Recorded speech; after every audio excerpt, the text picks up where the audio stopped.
In 2018, a herd of elephants left their habitat in Omo Forest, a tropical rainforest in southwest Nigeria, for Itashin, a border community close to Lagos State. The elusive forest elephants migrated from their stronghold after increased farming and hunting activities. The elephants, numbering about 2 dozen, were spotted on a major highway. But why did the elephants migrate from the forests? What pushed them out of their natural habitat? Any activity that associated with deforestation, hunting, any illegal activity around the conservation zone undermine the conservation efforts. In the year 2018, we have one of the major issues on the ground where we have encroachments into the core of these elephant habitats, so which force some of the groups out. We are inside Omo Forest, home to Nigeria's critically endangered forest elephants. As you can see, I'm in the stronghold of the forest elephants, and I'm close to one of its footprints, which is about 60 centimeters wide. It's not even up to the size of my feet right here, but if I take it in, you get to see just how the width of the elephant's feet. Omo Forest elephants are an elusive cousin of the savanna elephants found in Yankari Games Reserve in Bauchi State. This gentle creature plays a major role in the forest, which benefits the environment. They strip trees of their bark, dig for roots in the soil, chew on leaves, munch on tree branches. But these seemingly destructive activities help preserve the forests and store more carbon in their trees. When they move through the forest and feed on trees for food, they reduce the density of smaller trees and plants, causing an increase in the number of larger trees in the forest, which leads to more carbon being stored in the forest. A 2019 study found that elephants' destructive activities help boost the overall amount of carbon stored in the Central African rainforest. Elephants and forests provide a huge, very important service that we all need to fight climate change. They're gardener of the forest because they can plant trees, they plant the new generation of trees. And the interesting thing about carbon is that many of the seeds that are very large, that are only dispersed by elephants, they come from very large trees that hold a lot of carbon. So they contribute to carbon by dispersing seeds, but in particular the seeds of these very large trees. But despite their contribution to the environment, forest elephants are also threatened by illegal poaching. In the last 10 years, its population declined because they are continually being hunted for their tusks to supply a bustling ivory trade market in Asia, and Nigeria has become the transit hub for ivory trade over the last decade.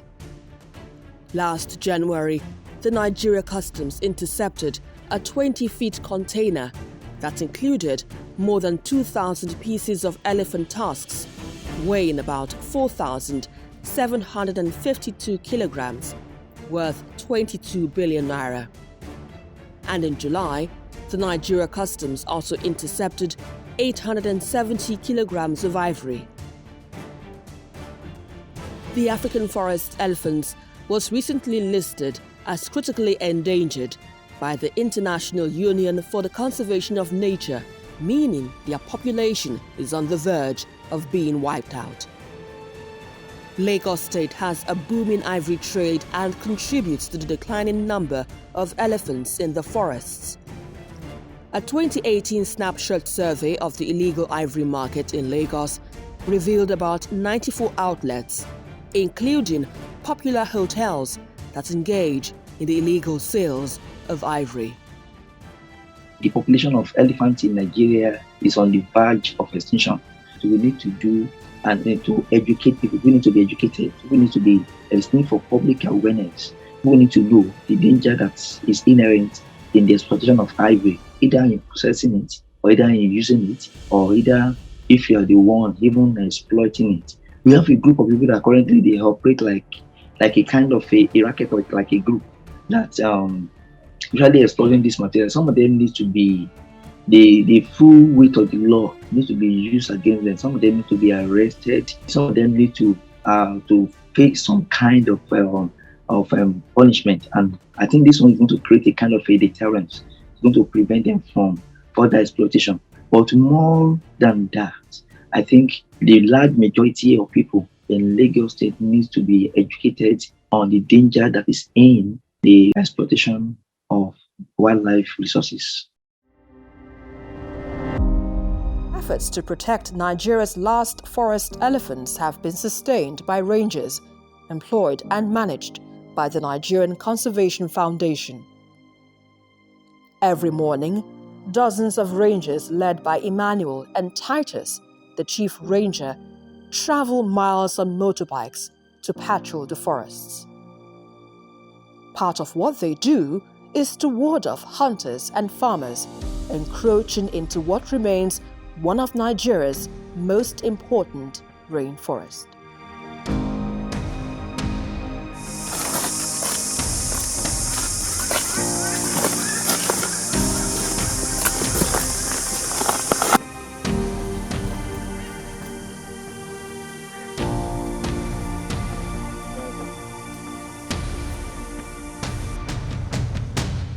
What we do is that we try to do monitoring to see what is happening around. Then when we notice a case of habitat fragmentation, like people are trying to clear up new area for farming, we try to identify the nearby villages and we go there and warn them that they should not try carry on any farming activity around there. So when we have the person, that we are sure that is the one that actually trying to open up that area for farming. So we take him to the Ministry of Forestry for prosecution.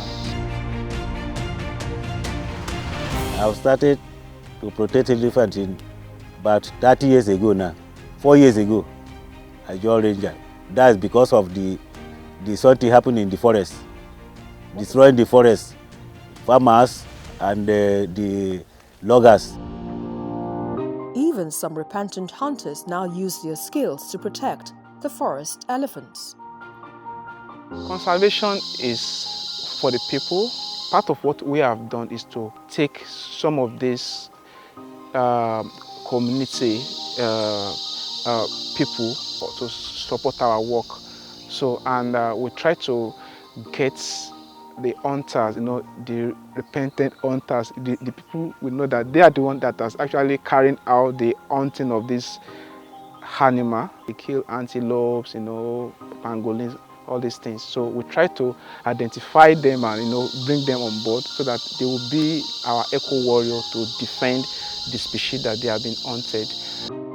While the rangers intensify efforts to protect these animals from potential threats, they are also addressing human-elephant conflicts.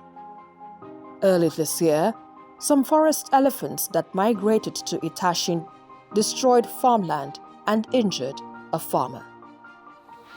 So we've been trying to address the issue of encroachment at various levels. On ground here, we try to carry out some education awareness to orientate people that government has a reason for designating this place as a conservation zone, and we try to highlight some of these reasons, particularly how important to conserve the forest elephant that we have in that area.